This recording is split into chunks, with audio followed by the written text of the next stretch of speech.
Untuk meluruskan pertanyaan yang Dita, yang terkait eksis.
Adakah yang masih ingin bertanya?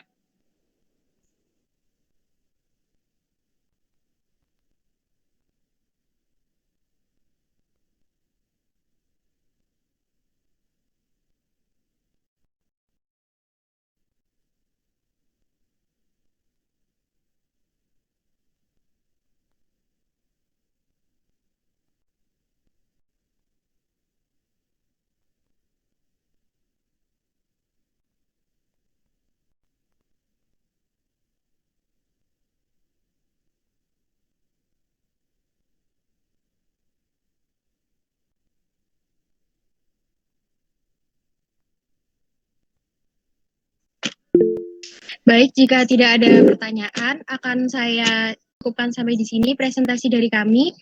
Kurang lebihnya mohon maaf. Wassalamualaikum warahmatullahi wabarakatuh.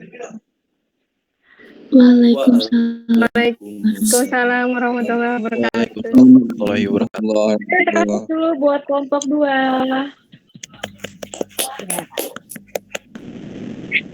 Oke ya, diskusi yang menarik ya, interaktif. Tapi tetap saja kita harus mengevaluasi di akhir-akhir perkuliahan. Coba saya cek dulu, kalian belum ngirim PPT ya? Belum ya? Sudah ya, belum ya, Tete. Saya cek dulu ya. Sudah jam 10:30 soalnya tadi dikirimnya ya. Jadi saya pikir ini anak-anak kok belum ngirim nih PPT-nya. Nah, nih ya, coba dicek tuh. Kalian ini suka monokrom ya?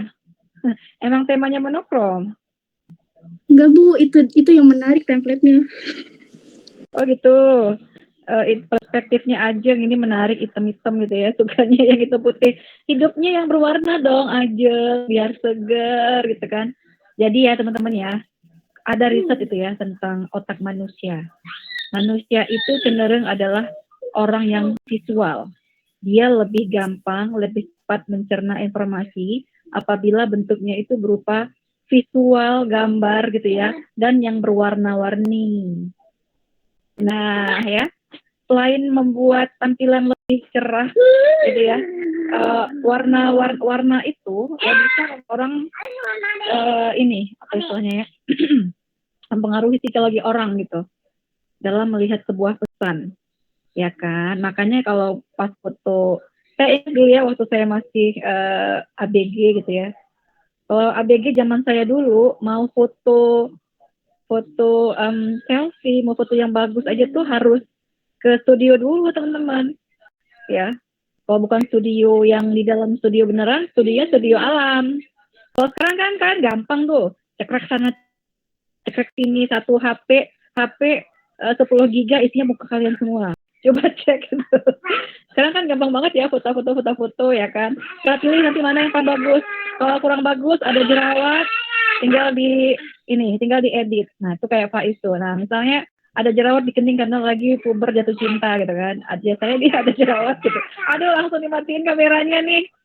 Nah, Ibu izin ya karena Ibu lagi sama anak-anak, ntar berisik kayak tadi. Ibu matiin kameranya. Nah, jadi gampang kalau zaman sekarang apa itu istilahnya ya, mengubah citra imaji gitu ya, yang ada di realitas nyata kemudian dituangkan di realitas virtual. Itu biasa seperti itu. Ya, saat ini warganet ya, netizen bisa dengan gampang memilih mana kira-kira gitu ya, imaji dirinya berupa foto yang akan mereka upload gitu ya di media sosialnya atau dijadikannya sebagai foto profil WA-nya. Ya kan, kita bisa dengan gampang tuh gitu ya.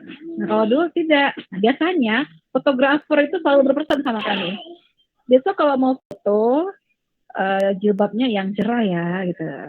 Supaya nanti wajahnya juga ikut cerah. Gitu. Oh gitu. Nah, itu dia memang bagian dari seni lah seperti itu ya. Oke teman-teman, apalagi ini kan anak-anak muda pasti senangnya yang colorful gitu ya. Kalau kalian lihat majalah Tribun, coba cek majalah Tribun. Bedakan majalah Tribun sama majalah apa ya? KR aja deh, gitu kan. Nah, beda nggak sih? Kalian pada baca koran nggak sekarang nih? Masih baca koran nggak? Enggak, Bu. Enggak, Bu. Jadi percuma saya tanya sama kalian ya.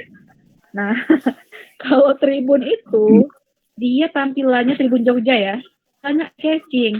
Kebetulan saya tesisnya waktu S2 dulu itu riset tentang rubrik citizen journalism di koran Tribun Jogja. Di mana di koran Tribun itu ada juga kolom-kolom yang menyediakan space untuk mahasiswa bersuara. Ya, itu bagian dari rubrik citizen journalism.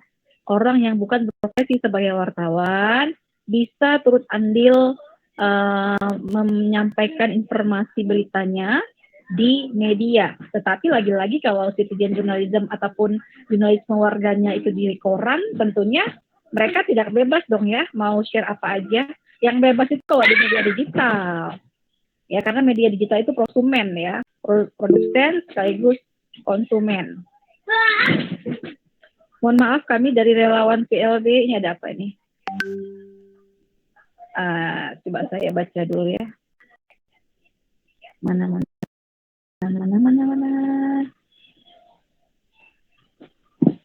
Boleh nggak kami meminta jawaban tertulis untuk jawaban dari pertanyaan Dita Aprilia? Nah, Dita Aprilia tadi bertanya tentang cara radio mempertahankan eksistensinya. Mohon maaf apabila tadi saya terlempar dari mic. Oke, teman-teman kelompok 2 tolong di TL ya.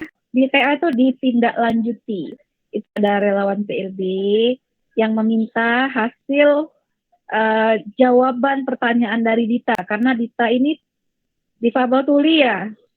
Nah, dia butuh yang visual ya, ditulis ya, pertanyaannya ditulis karena Dita tidak bisa tidak bisa memahami ya.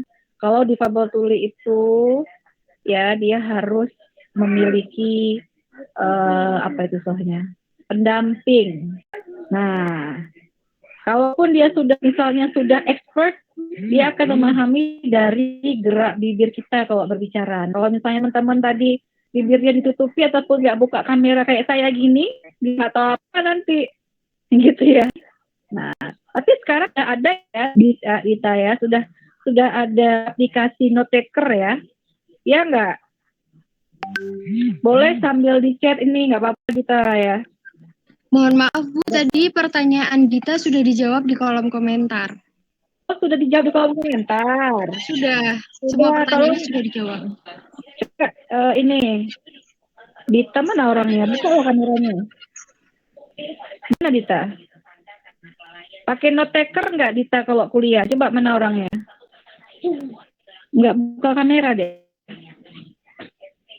Coba Ibu mau lihat nih. Jadi Ibu ini agak buta ya sama angkatan 2020 sama 2021. Kecuali yang dia aktif ataupun yang jadi ketua kelas. Misalnya yang ibu kenal sekarang ini ya, yang sering ngomong di kelas nih ya, kayak si Yogi gitu kan. Ajeng di kelas lain juga ada ya. Ajeng yang itu atau yang mana itu juga lumayan sering nanya ya.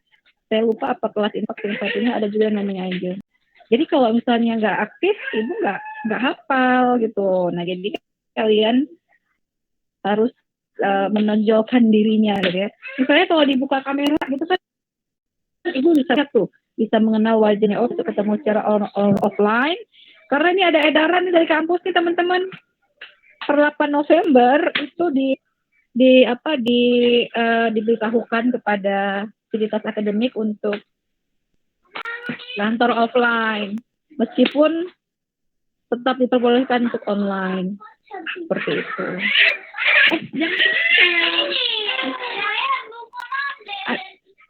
Adik keluar dulu, Adik.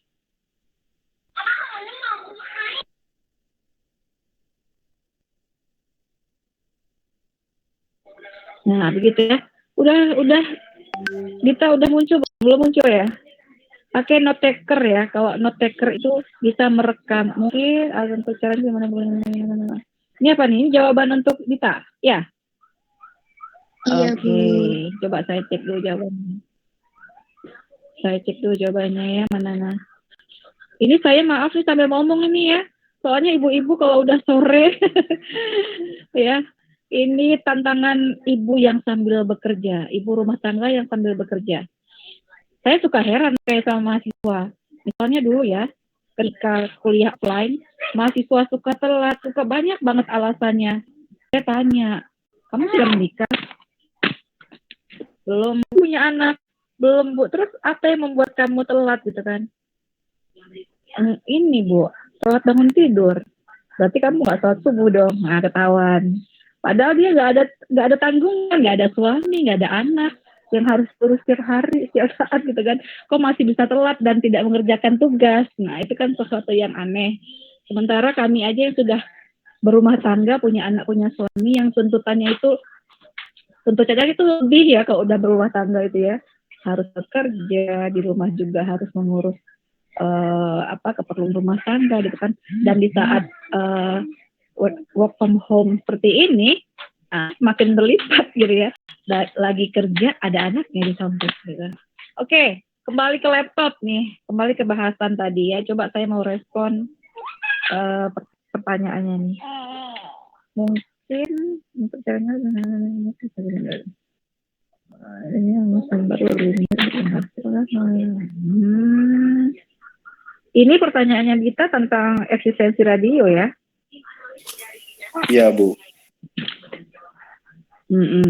Bagaimana cara mempertahankan eksistensi radio? Nah, ini dia. Ini sebenarnya pertanyaannya bagus nih, Dita ini, teman-teman.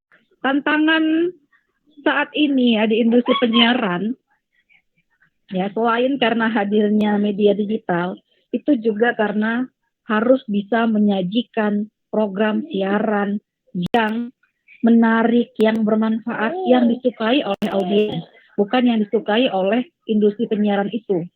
Seperti itu ya, karena program tersebut kan dijual ke pasar ya, ke audiensnya. Jadi harus mempersembahkan program yang disukai oleh audiens. Tetapi tidak hanya sekedar apa yang mereka sukai, karena selama ini berdasarkan hasil penelitian ternyata selera audiens, selera penonton, selera masyarakat itu memang masih rendah seleranya. Masih selera hal-hal yang berbau receh.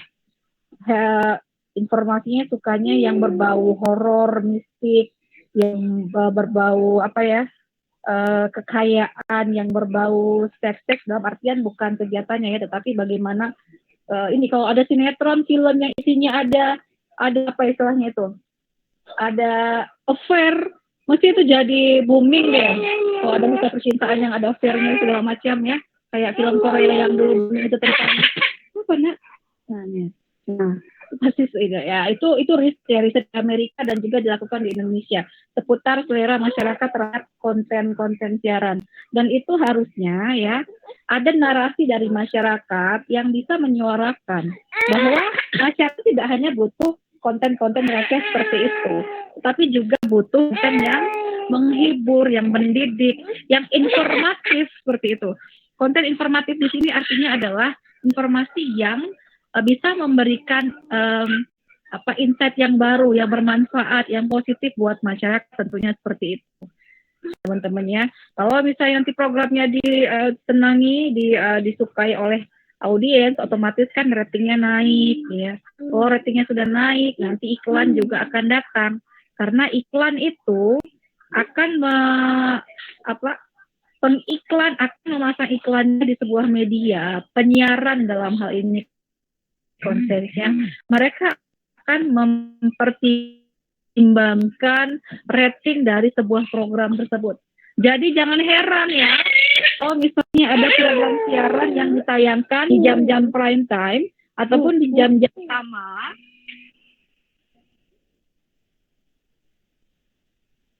jam-jam utama dalam penyiaran gitu kan, banyak sekali iklannya. Karena mereka menyasar program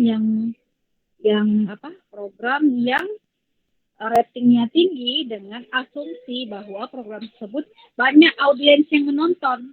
Kalau iklannya ditonton oleh banyak audiens, oleh banyak penonton masyarakat, maka harapannya adalah bisa meningkatkan penjualan dari iklan tersebut, ya kan?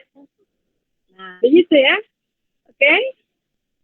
Nah, jadi teman-teman untuk minggu depan ya, ini harusnya tadi menarik kalau misalnya kelompok 2 itu bisa menangkan ataupun menampilkan potongan-potongan contoh. Kan kemarin sudah saya ingatkan, minggu depan kalian kan mau bahas program siaran nih.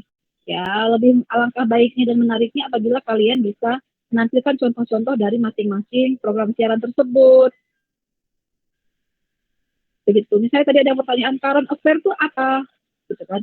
Oh, current affair itu adalah ada peristiwa yang kemudian dia diperdalam lagi ulasannya, begitu kan? Nah, jadi dia ada current affair, peristiwa yang lain hangat-hangatnya diberitakan, tapi dibuat segmen di mana peristiwa akan diulas lebih dalam, itu current affair, peristiwa terkini. Ya, jadi karena masyarakat banyak yang tertarik, ratingnya tinggi untuk nonton hasil tersebut, dirasa penting, maka dibuatlah current affair ya. Jadi ada dibahas lebih dalam secara mendetail sendiri deh.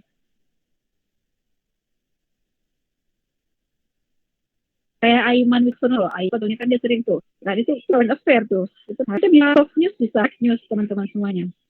Menjadi soft news apabila feature tersebut menceritakan tentang kondisi berita yang dia kalau nggak diberitakan dengan cepat maka tidak up to date. Tetapi hal-hal yang dibahas bukan hal-hal yang istilahnya ya, bukan hal-hal yang seputar dengan hal-hal yang berat banget sih sebenarnya, tapi dia lebih cocok di soft news sebenarnya. Tapi di hard news juga bisa kalau itu terkait dengan hal-hal yang penting tapi lebih ringan sifatnya, begitu kan. Nah, kira-kira dari kalian semua yang sudah hadir di sini, apakah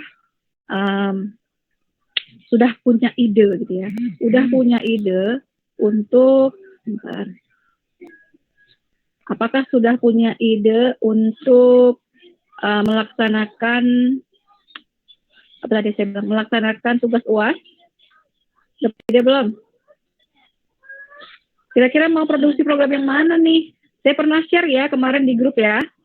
Ada 2 kelas di kakak kelas kalian yang mereka sudah berhasil gitu ya memproduksi program siaran televisi secara sederhana. Karena nanti kan masing-masing dari kelompok ini akan memproduksi sebuah program siaran yang itu tentunya menjadi list dari program siaran yang ada di televisi kalian.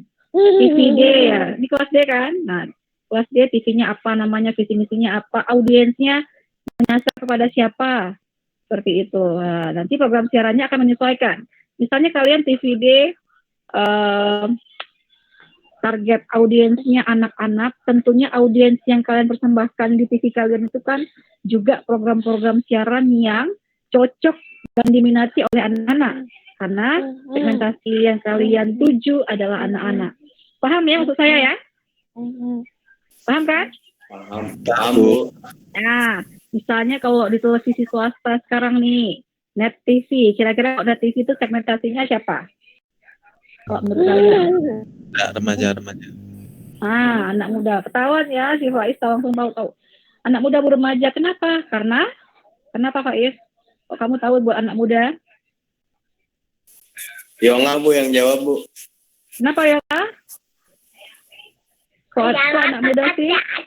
Alasannya apa? Kok kamu tahu? Emangnya kamu baca itu profilnya? Tahu kan lah. Profilnya apa kan? Kali Profilnya. Aduh, saya jadi bilang nih anak saya ini bisik-bisik. Profilnya apa tadi Mbak Tesi? Enggak baca enggak baca Bu, tapi lebih menyimpulkan ke remaja. Nah, karena kamu masih remaja, anak muda, kamu merasa programnya cocok gitu kan? Iya Bu. Nah, itu dia pentingnya segmentasi halayak, teman-teman. Sehingga programnya itu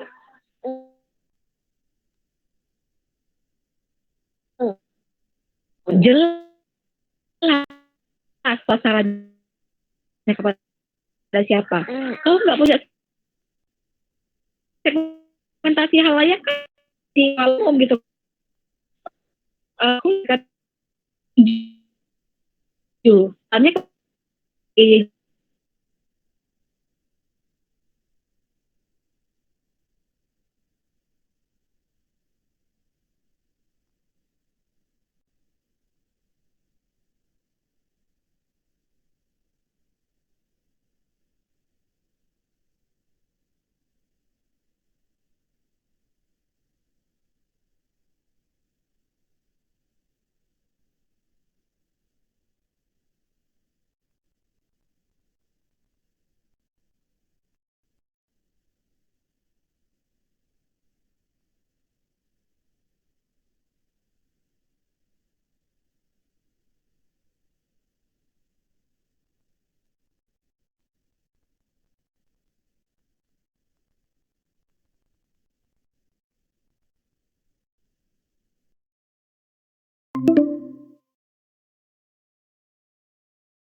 jangan berisik dulu, Ibu lagi ngajar. Ya. Demikian perkuliahan kita pada sore hari ini, teman-teman semuanya. Terima kasih ya atas partisipasi aktifnya. Jumpa lagi minggu depan di hari dan jam yang sama. Ya, oke. Demikian dari saya. Mohon maaf apabila ada salah kata. Kita upload dulu buat kita semuanya. Oke, upload semua. Terima kasih ya untuk berdua dan yang lainnya. Demikian dari saya.